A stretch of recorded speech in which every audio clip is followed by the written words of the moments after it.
একটু থামুন। একজন মানুষ ভোর ৫টায় উঠে রোদে পুড়ে ঘামে ভিজে সারা দিন প্যাডেল মারে, রাত ১০টায় বাড়ি ফেরে, হাতে থাকে ৫০০ টাকা। আরেকজন মানুষ সকাল ১০টায় উঠে এসি রুমে বসে চা খায়, দুটো ফোন কল করে, রাত ৮টায় বাড়ি ফেরে, হাতে থাকে ৫০,০০০ টাকা। প্রশ্ন হলো, কে বেশি পরিশ্রম করল? রিকশাওয়ালা। তাহলে কে বেশি টাকা পেল? মালিক। কেন? এই একটা প্রশ্নের উত্তর আজকে আপনার পুরো জীবন পাল্টে দিতে পারে। আর শেষে আমি এমন একটা কথা বলবো যেটা শুনলে আপনি আর কখনো আগের মতো ভাববেন না। তাই পুরোটা দেখুন। চলুন একটা গল্প দিয়ে শুরু করি। মতিন ভাই, বয়স ৩৮, ঢাকার মিরপুরে থাকেন, ৩ সন্তানের বাবা। মতিন ভাই প্রতিদিন ভোর ৪:৩০টায় ঘুম থেকে ওঠেন, চুলায় ভাত চড়িয়ে দেন, জুতো পরেন, রিকশা নিয়ে বের হন। সেই রিকশা কিন্তু তার নিজের না। প্রতিদিন ১৫০ টাকা দিয়ে সেই রিকশা ভাড়া করতে হয় গ্যারেজ মালিককে। মতিন ভাই সারা দিন প্যাডেল মারেন, গরমে পুড়ে, বৃষ্টিতে ভিজে, জ্যামে আটকে। সন্ধ্যা ৭টায় হিসাব করেন, সারাদিনে আয় হয়েছে ৭০০ টাকা। মালিককে দিতে হবে ১৫০, খাওয়া দাওয়ায় গেছে ১০০, বাকি থাকি ৪৫০ টাকা। এই ৪৫০ টাকা দিয়ে বাসা ভাড়া, সন্তানের স্কুল, বাজার, ওষুধ। মতিন ভাই রাতে ঘুমানোর আগে একটাই স্বপ্ন দেখেন, যদি আরেকটু বেশি পরিশ্রম করতে পারতাম। এখানেই সমস্যা।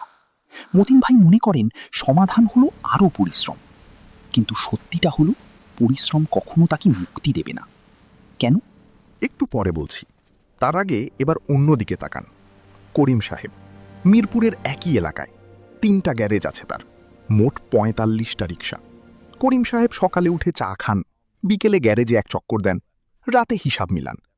৪৫টা রিকশা ইন্টু ১৫০ টাকা সমান প্রতিদিন ৬,৭৫০ টাকা। কোনো রোদ নেই, কোনো ঘাম নেই, কোনো প্যাডেল নেই।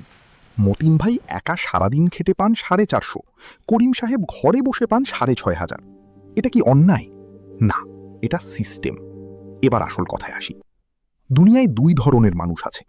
১ নম্বর, যারা সময়ে বেচে টাকা কামায়। ২ নম্বর, যারা সিস্টেম বানিয়ে টাকা কামায়। এই দুইটার মধ্যে পার্থক্য বুঝলেই আপনার জীবন পাল্টাবে। শুনুন, গরিব মানুষের ফর্মুলা কি? টাকা সমান সময় ইন্টু শ্রম। মানে হলো আপনি যতক্ষণ কাজ করবেন ততটুকুই পাবেন। কাজ বন্ধ, টাকাও বন্ধ। মতিন ভাই অসুস্থ হলে কি হবে? রিকশা চালাতে পারবে না, টাকা আসবে না, পরিবার না খেয়ে থাকবে। এটা হলো ট্র্যাপ, সময়ের ফাঁদ। এখন ধনীর ফর্মুলা কি? টাকা সমান সিস্টেম ইনপুট দক্ষতা। মানে হলো একবার সিস্টেম বানাও, সিস্টেম তোমার হয়ে কাজ করবে। তুমি ঘুমালেও টাকা আসবে। করিম সাহেব ঘুমালেও ৪৫টা রিকশা চলে, ৪৫ জন মতিন তার জন্য প্যাডেল মারে, টাকা আসতে থাকে। এটাকেই বলে প্যাসিভ ইনকাম, এটাকেই বলে সিস্টেম। এখন আপনি হয়তো বলবেন, ভাই আমার তো গ্যারেজ বানানোর টাকা নেই। ঠিকই বলেছেন, কিন্তু আমি আপনাকে গ্যারেজ বানাতে বলছি না, আমি বলছি মাইন্ডসেট পাল্টান। কারণ মতিন ভাই আর করিম সাহেবের মধ্যে পার্থক্য টাকার না, পার্থক্য চিন্তার। একটু থামুন। এখন আপনার দিকে তাকান। আপনি কি এখন মতিন ভাইয়ের মতো চিন্তা করছেন, নাকি করিম সাহেবের মতো? সৎ উত্তর দিন নিজেকে। বেশিরভাগ মানুষ ছোটবেলা থেকে একটাই শিক্ষা পেয়েছে, বেশি পড়াশোনা করো, ভালো চাকরি পাবে, জীবন সুন্দর হবে। এই শিক্ষাটা মিথ্যা না, কিন্তু এটা অসম্পূর্ণ। কারণ চাকরিও একটা রিকশা। আপনি সরকারি চাকরি করলেন, প্রতি মাসে বেতন পেলেন, কিন্তু বেতন বন্ধ হলে, চাকরি গেলে, অসুস্থ হলে, রিটায়ার করলে, সিস্টেম ছাড়া মানুষ সারা জীবন অন্যের রিকশা চালায়। হয়তো সেই রিকশার নাম চাকরি, হয়তো সেই রিকশার নাম ব্যবসা। কিন্তু যদি আপনি চালানো বন্ধ করলেই টাকা বন্ধ হয়, তাহলে আপনি মতিন ভাই। এটা শুনতে কঠিন, কিন্তু সত্যি। এবার ভালো খবর শুনুন। আমি জানি আপনি ভাবছেন, ভাই বুঝলাম, কিন্তু করব কিভাবে? আজকে 4টা স্টেপ বলবো, সহজ, বাস্তব, এখনই শুরু করা যাবে। স্টেপ 1, একটা স্কিল শেখো। Graphic design, video editing, coding, ইংরেজি, ডিজিটাল মার্কেটিং, যে কোনো একটা। ইউটিউবে ফ্রিতে শেখা যায়, 3 মাস লাগবে, কিন্তু এই স্কিলটা আপনার জীবন পাল্টাবে। মতিন ভাইয়ের রিকশার দাম নেই, কিন্তু একজন ভালো গ্রাফিক ডিজাইনারের বাজার দর আছে। স্টেপ 2, সাইড ইনকাম শুরু করো। চাকরি থাকুক, কিন্তু পাশাপাশি কিছু একটা শুরু করো। ফ্রিল্যান্সিং, অনলাইন বিক্রি, কন্টেন্ট তৈরি, টিউশনি, যে কোনো একটা। প্রথম মাসে হয়তো 500 টাকা আসবে, 6 মাস পরে 5000, 1 বছর পরে 50,000। শুরুটাই আসল। স্টেপ 3, সিস্টেম বানাও। মানে হলো এমন কিছু তৈরি করো যেটা তোমার হয়ে কাজ করে। একটা ইউটিউব চ্যানেল, একটা ছোট ব্যবসা, একটা ডিজিটাল প্রোডাক্ট, একটা ভাড়ার সম্পত্তি। এখনই বড় করতে হবে না, ছোট শুরু করো। স্টেপ 4, বিনিয়োগ শেখো। টাকা বাঁচাও এবং সেই টাকা কাজে লাগাও। ব্যাংকে রাখলে টাকা ঘুমায়, বিনিয়োগ করলে টাকা কাজ করে। ডিপিএস করো, সেভিং স্কিম করো, ছোট ব্যবসায় লাগাও। লক্ষ্য একটাই, আপনার টাকা যেন আপনার হয়ে কাজ করে, আপনি না করলেও। এই 4টা স্টেপ সহজ না, কিন্তু বেশিরভাগ মানুষ করে না। জানেন কেন? কারণ এগুলো এখনই ফল দেয় না। মতিন ভাই কালকের খাবারের কথা ভাবেন, করিম সাহেব আগামী 10 বছরের কথা ভাবেন। এটাই পার্থক্য। এখন সেই কথাটা বলার সময়, যেটার কথা শুরুতে বলেছিলাম। মতিন ভাই গরিব কারণ তিনি বেশি পরিশ্রম করেন এটা না।